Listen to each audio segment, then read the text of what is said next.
Arden. Carlos Bryant, DSM. Just wanted to talk to you about Cherry Creek High School. It's playoff time here in Colorado. CCOD. How much did that program impact how you play at the next level?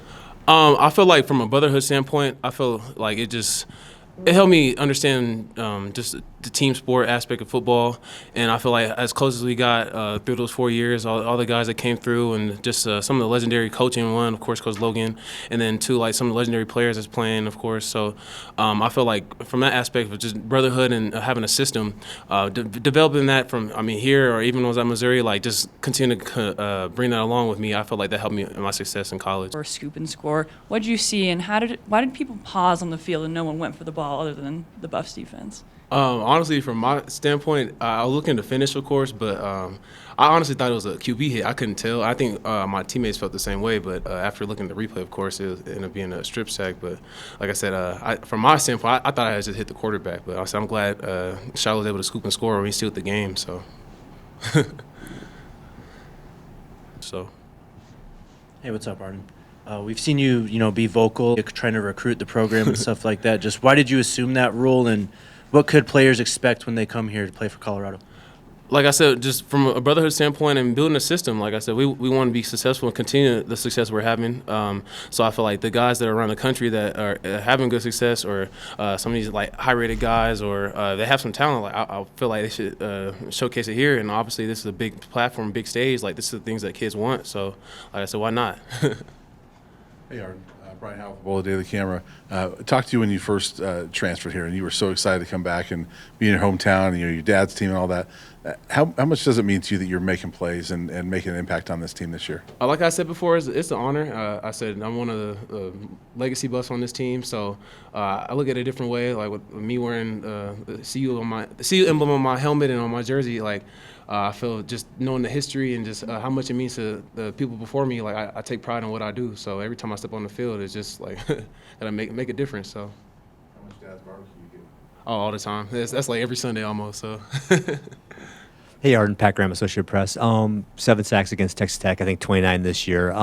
What's changed? What's going well? They just come in bunches, or what's going on with that defensive line? Like some of the NFL experience I've been around, they definitely say it comes in bunches. But I feel like just staying consistent and continue to keep rushing and figure out plans that help us create havoc and be successful and just influence on the quarterback. I think we all in our room from D tackle to D end, like we all just continue to keep rushing and got on our bag and end up making plays. So I think just from a standpoint of having 29 sacks now, we got to keep going, and it hasn't stopped. So.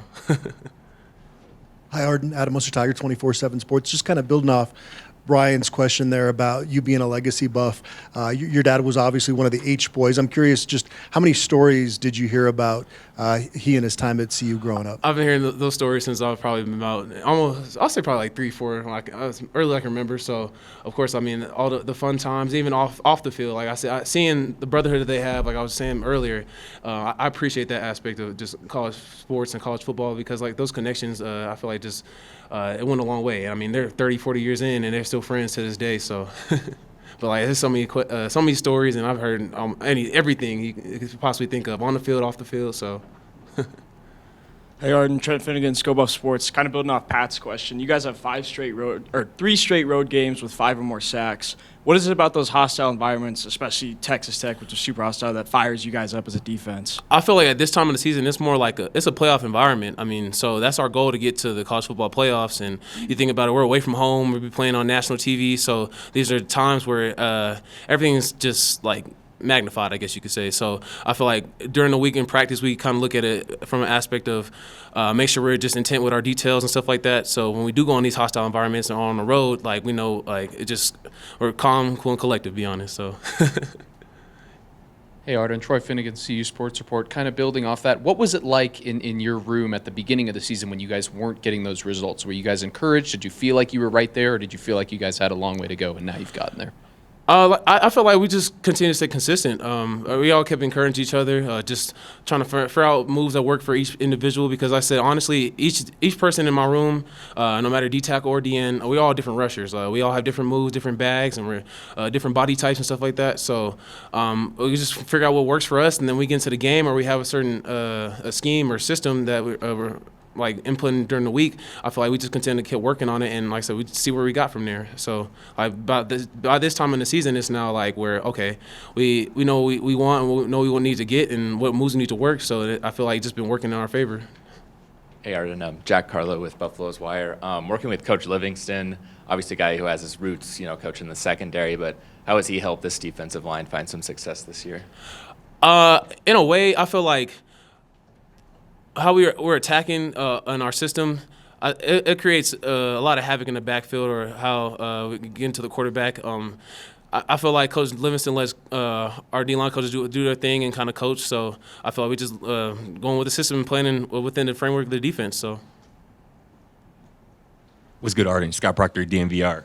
You obviously had the strip sack late in the game. I asked Cam this on Saturday, but it seems like in the second half of games, this defense, particularly this pass rush, like becomes something different. Like, what do you think that is late in games, second half of games, that kind of turns something different in this defense? To be honest, I look at it like from a baseball standpoint. Like some of those first few pitches or series, you kind of had to see like, or the top of the inning, you got to see like, okay, how the pitcher's pitching, or like or I guess I can translate it to O-line, how he's setting, or what's the protections like and stuff like that. You got to get a feel for it, because I feel like by the time it's the second half, it's like, okay, now we got a routine going or something like that, and that's kind of how you get into those sacks, and they fall. Like, I mean, they come in bunches, like I said earlier. So it's just like got to continue to keep rushing and like hitting at the mind until you get struck goals. So.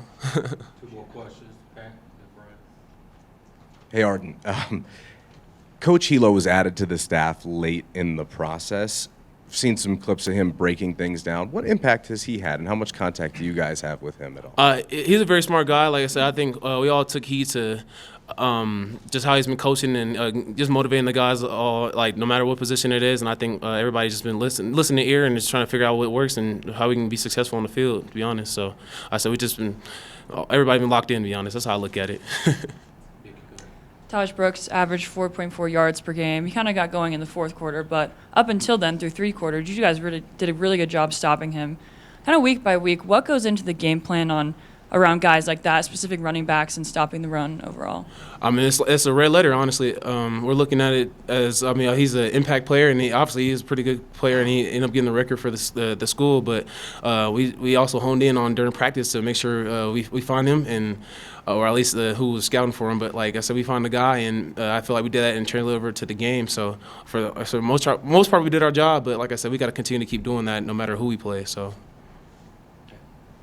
Pat Rooney, Boulder Daily Camera. Going back to the Cherry Creek question, if you don't mind, are you tight with your old quarterback, Julian Hammond? Oh, that's one of my best friends. He plays basketball. We played basketball growing up together too. So I played for Chauncey Billups Elite and everything too. So like through AAU, like it's kind of crazy. Like most of my friends are basketball players, but I talk to them all the time, almost every day. So that's one of my good guys for sure. Arden, just want to ask you, you guys were not known as being real physical last year, but it feels like there's a big difference in that right now in the last several weeks. Are you feeling that?